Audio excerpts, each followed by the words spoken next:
Hello, and welcome back to Otogi Myth of Demons. So, today's video is going to be the first boss fight in the game, the first true boss fight in the game. Now, in order to get through this, what I currently have equipped is the Helmet Splitter. It has one of the highest attacks, but also has a jumping down attack where I actually slam down to the ground. There are, I think the Heretic's Blade might be the only, oh actually, you know what? I lied. I almost forgot. We actually have enough to fully repair Raiko's Mystic Sword, the Soul Shrine. And in doing so, is it not selfish to seek refuge and use weakness as a shield?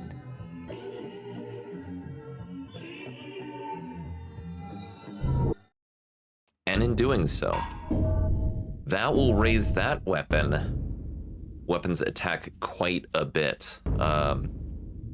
It will also do it with the magic.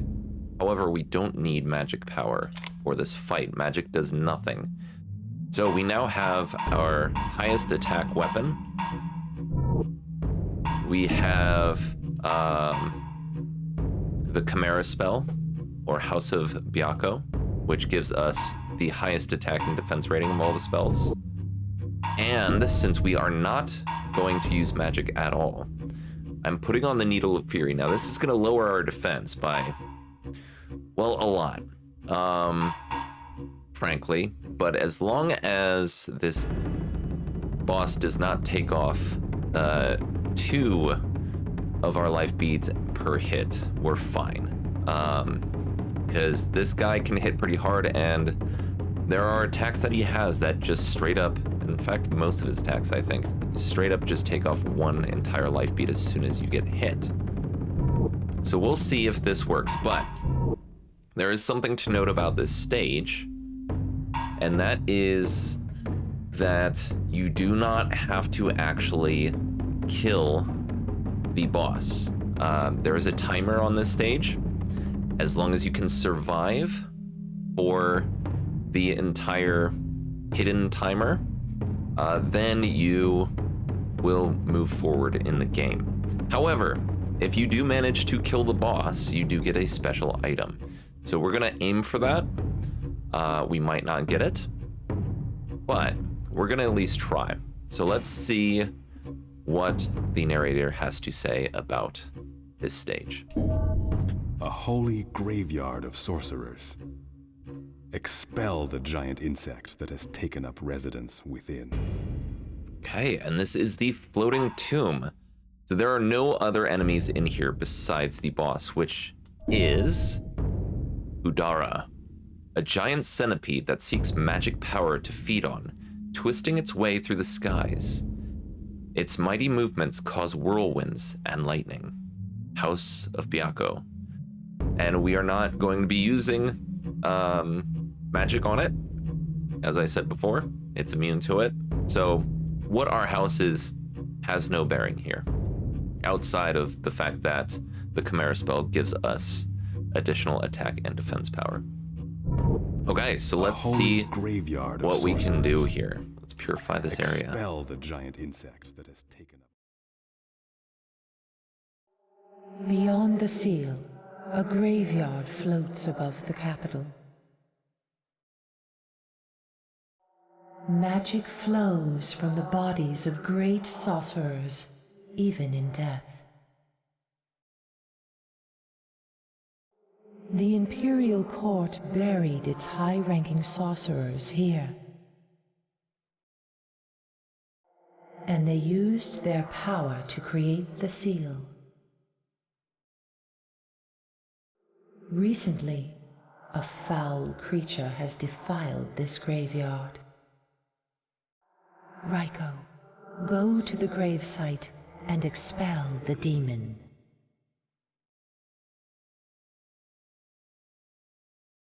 Okay, so this is a graveyard for sorcerers, which is why Kudara has been attracted here, is because it is seeking magic. And apparently there are still residual magical properties within the sorcerers buried here.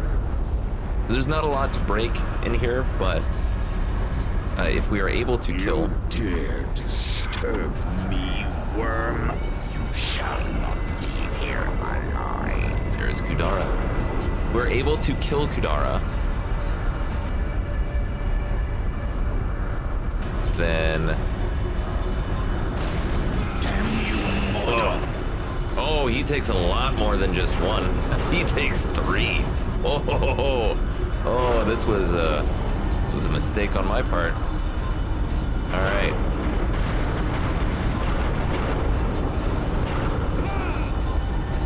Okay, so.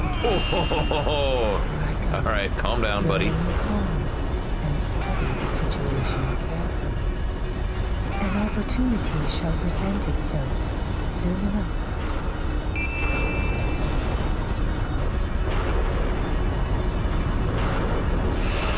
And we're dead.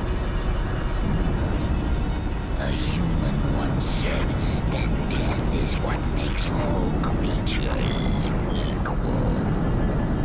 The fool! How could any human be my equal? All right. It's time to put an end. Oh, it didn't go through. So that is what happens when you actually die. So, knowing that actually takes off so much of my health, I am not going, in fact, to put on the Needle of Fury. We're just going to keep on the mystical beads, keep our defense up, but everything else we're going to keep the same here. So let's try that again. Let's try not to die this time. A holy graveyard of sorcerers. At the very least, let's try to avoid dying. Okay. But this is how you defeat him. You pretty much get him in your sights, you go forward, and you try to smack him in his face, just like we did there. Now there is a attack, a raise attack orb over there, which we just picked up. Hopefully this will make things quicker. Oh, went too soon. Too soon. Now, what you ideally want to do is, as he starts coming down, you want to run towards him, because he starts off pretty high, and then he lowers down to our level here. So you want to get him while while you can still drop below his attack. Okay, we got him again. Now, I don't know if you noticed, but there are flashes of light on the screen, like right there, and you have a few seconds to get out of where you currently are. Otherwise, lightning will come down and just decimate you. It is a minimum, I believe, one orb damage attack. Okay, I don't know if we hit him necessarily there. We are doing pretty well. Hey, look at that! How could this be? I see. It is you, princess. I remember you, but where is Lord Mitch's?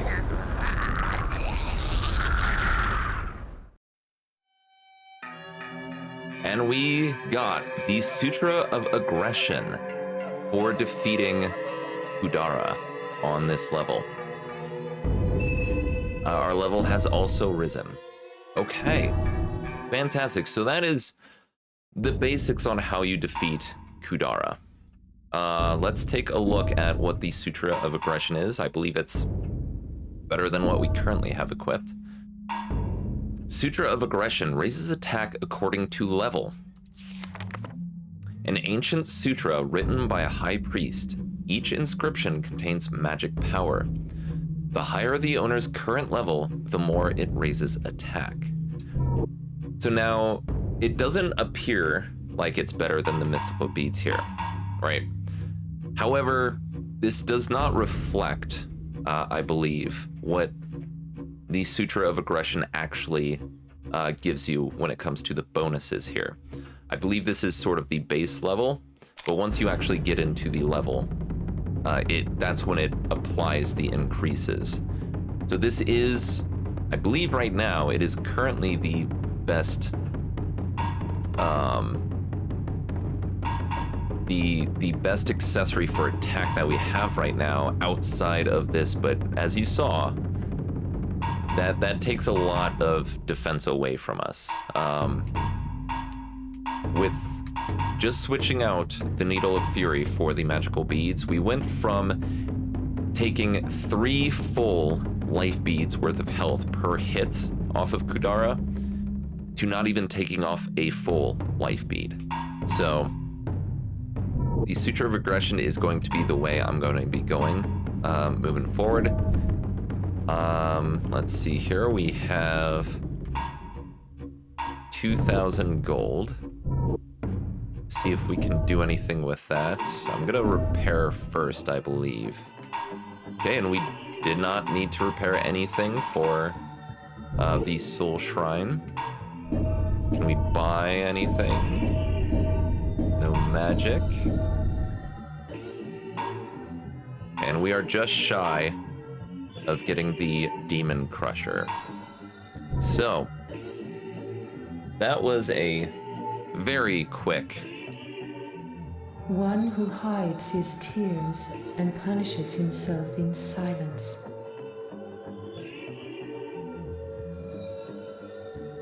Means to cloak his guilt from the eyes of others. Why, thank you for that input, Princess.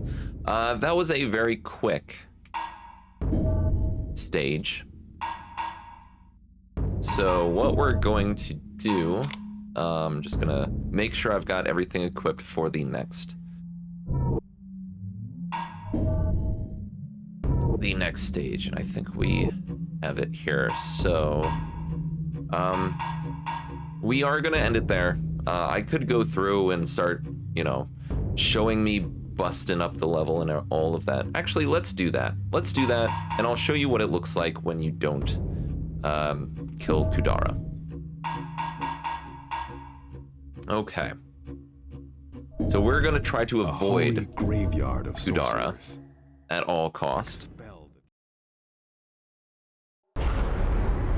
So hopefully he does not destroy me as I'm going around. Going around destroying everything.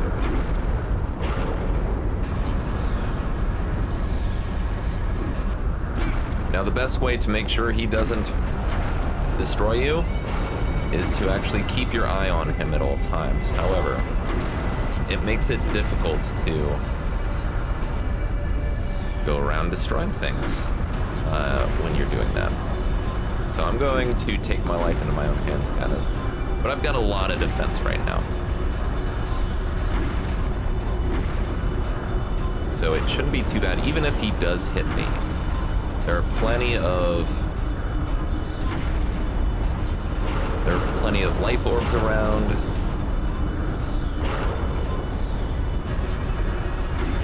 In order for me to prevent any permanent damage, I believe. Okay, so we got that whole section taken care of. Got one little gravestone over here.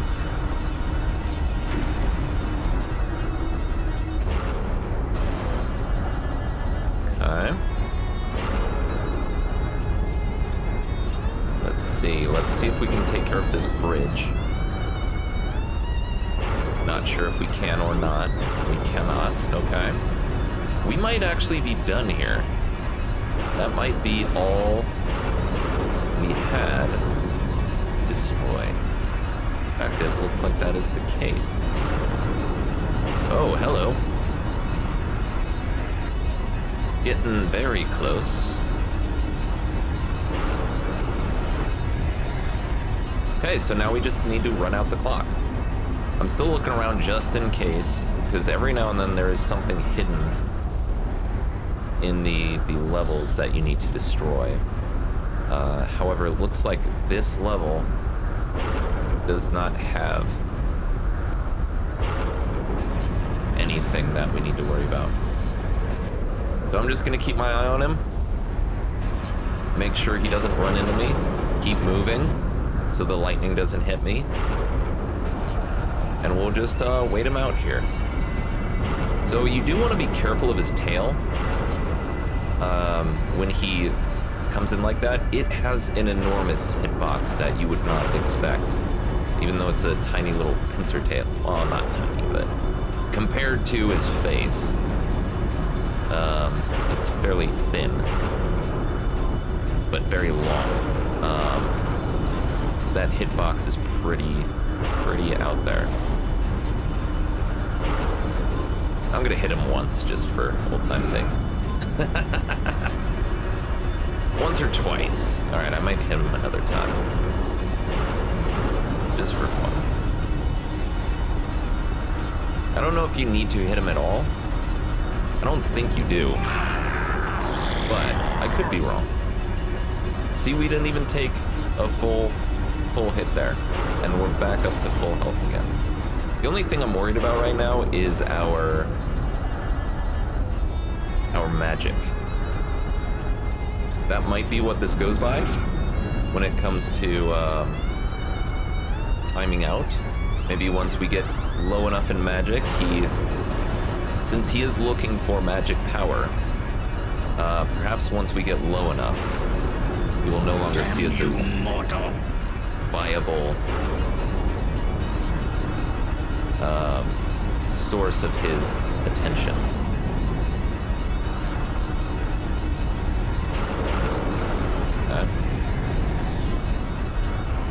So after you hit him a little bit, you can see he starts moving a lot faster, starts diving much more frequently.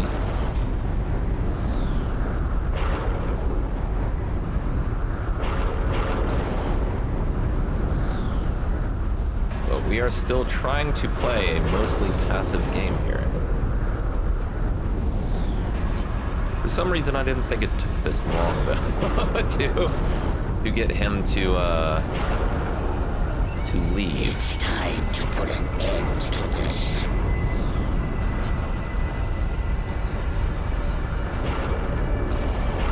Go away.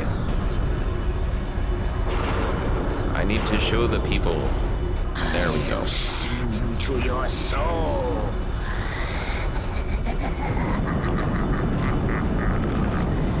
Now it shall begin. And that is what happens when you have the clock run out. So we did, in fact, get all the objects destroyed, all the spirits released, and we are done with that map. So, I hope you enjoyed the video.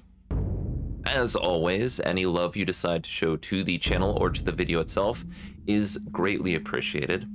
I hope you have a great day, great night. I hope you are all well, and I will see you in the next video.